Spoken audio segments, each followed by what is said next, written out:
Across the yard, they watched her go, and her, and her, and her, handpicked off a workhouse floor where typhus raged and other scourges threatened.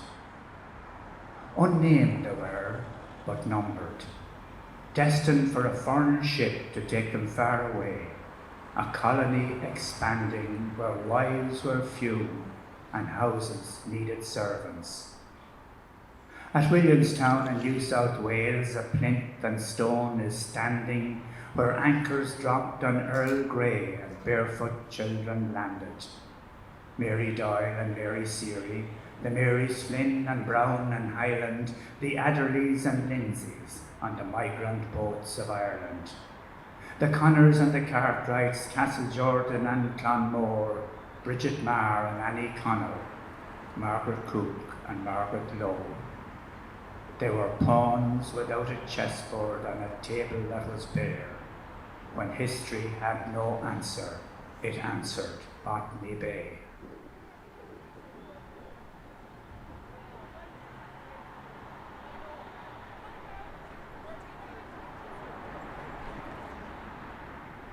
Bessie was the pet donkey. She was very placid with her big brown eyes.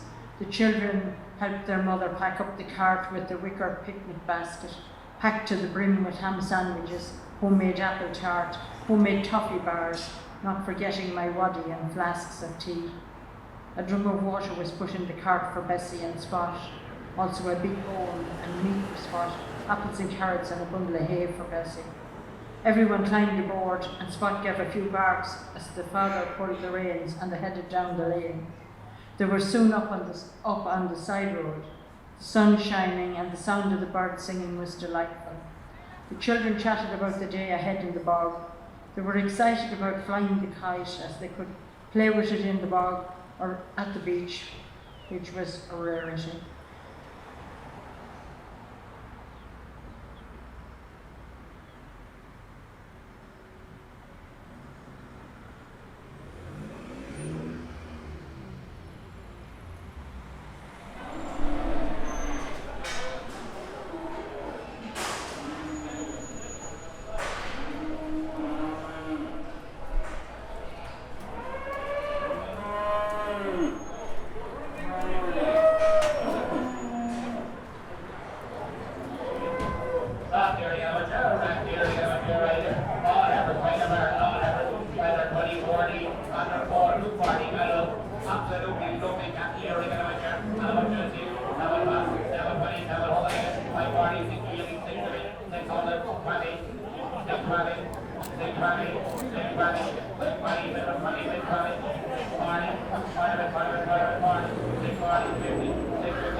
It was cold outside.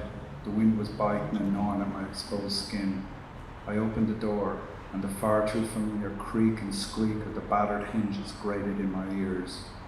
I looked up, and at the bar was the same old heads. Johnny with his Italian 90 t-shirt covered in shite from the farm. Tom with the shaggy-looking overcoat that once was the colour black, but now looked like a butcher's apron. I ordered a pint, nodded in acknowledgement to the heads, sat down, and then I spotted another owl head. It was mine, looking straight at me in the dull mirror behind the wooden counter of the bar. I put my hands up to my face. I could feel the stubble and the scars of yesteryear. I looked through my fingers and said to myself, what am I doing here?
The old bush trees still erect, surrounded by mist and damp, clustered in leaves of autumnal shades, soaked in raindrops and curled in wind blades.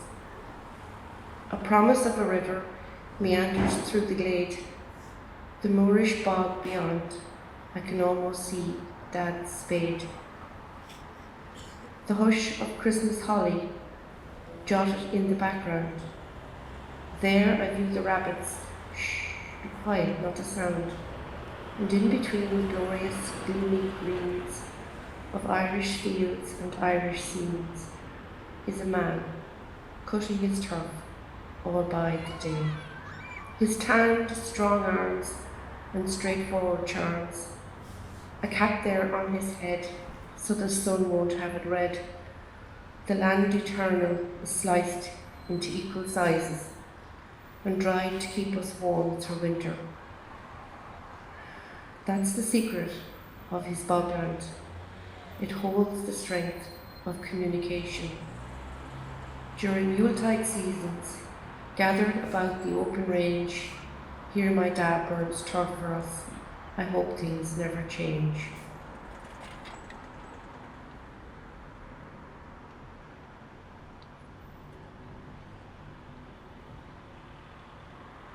And the old triangle, when jingle jangle, all along the banks of the Royal Canal, to begin the morn, a screw was boiling. Help ye a bowsy and clean out yourself. And the old triangle went jingle jangle all along the banks of the Royal Canal.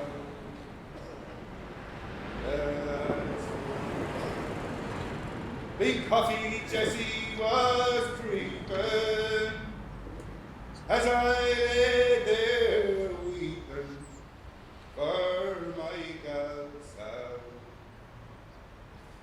And the old triangle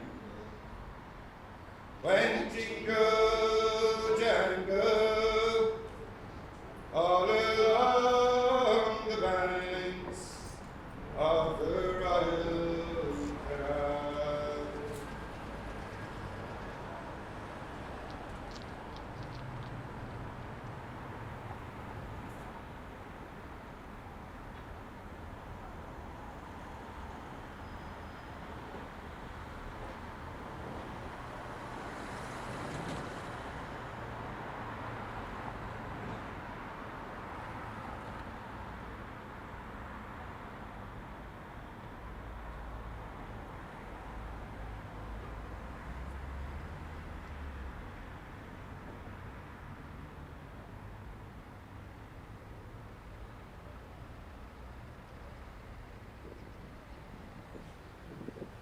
I know what you're thinking. Is it organic? People demand it. Only the finest allowed on my stall. Give them what they want. Simple. I've been around long enough.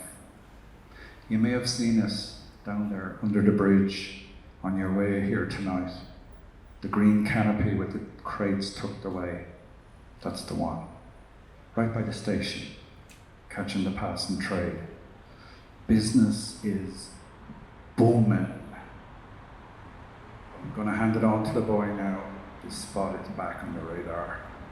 I got a new fella and I'm training him up, but I had to let the other one go. He doesn't know if he's coming or going, what day of the week. Mixed up, too many mistakes.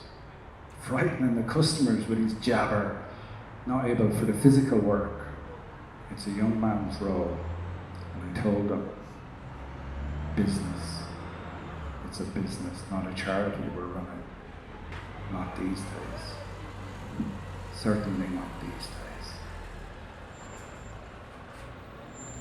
beautiful. But that chapter's closed. The other evening, it clicked into place. I said to them, just give me the one night, straighten it out. Used to run a little night, a little club back there. It's time to resurrect it. A few quid in the poker, an opportunity, yeah. Bit of comedy, singing, dancing. Know these people I can draw on. Doesn't look like much, but hang on, putting together a brand new routine, yeah. Who knows where we'll end up? Just sit back, relax for an hour or so. Just let me. The wiring, I know, it's a bit, yeah, get that sorted. Lick of paint, good clear out. These old walls and the memories floating in. We're finally back with the hits, the favourites, the old crew for a limited period. Your humble host, Mr. Entertainment, setting the scene. And we got a very special guest, handpicked and nurtured by yours truly, the original star of the piece, gonna drop by. I ran into her in the street doing me rounds. It was a miracle. The little dog came over making a terrible fuss. Yeah, sorted all that. Yeah, the fog is lifting. I'm getting ahead of myself. It's all to come. Slowly, slowly spread it out. Your humble host for the evening with the favourites, the hits, the old for a limited. Right. Sit down. First nights, they're tricky. Working out the correct sequence. The flow, yeah. But while we're waiting, does anyone believe?